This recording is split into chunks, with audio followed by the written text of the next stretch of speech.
नमस्ते, प्रणाम दोस्तों। स्वागत है आपके अपने चैनल भोजपुरी अकल में। तो दोस्तों, खेसारी भैया का 3 तारीख का एक होली का गाना रिलीज़ हुआ था, जिस गाने का नाम था खाली ऊहे रंगीला। जी हाँ दोस्तों, इस गाने का टाइटल था खाली ऊहे रंगीला। तो चलिए दोस्तों, इसी गाने के बारे में हम लोग जानते हैं कि इस गाने को अभी तक भोजपुरिया दर्शकों द्वारा रिस्पॉन्स कैसा रहा। तो दोस्तों, वीडियो को पूरा ज़रूर देखें और जो भी भाई हमारे चैनल को सब्सक्राइब नहीं किए हैं, तो भाई आप लोगों से एक रिक्वेस्ट है, चैनल को सब्सक्राइब करना ना भूलें। तो चलिए दोस्तों, वीडियो को शुरू करते हैं। दोस्तों, बात करें खेसारी भैया के इस होली गाने का, जिस गाने का नाम है खाली ऊहे रंगीला। तो दोस्तों, यह गाना बहुत ही शानदार और जबरदस्त है।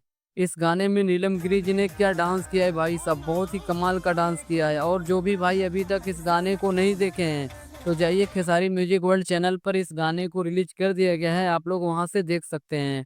तो चलिए दोस्तों, अब बात कर लेते हैं कि इस गाने को भोजपुरी दर्शकों द्वारा रिस्पॉन्स कैसा रहा। तो दोस्तों, इस गाने को रिलीज हुए 1 दिन पूरे हो गए हैं और 1 दिन में इस गाने का व्यूज है 1.2 मिलियन। और वहीं लाइक की बात करें तो लाइक है 99,000।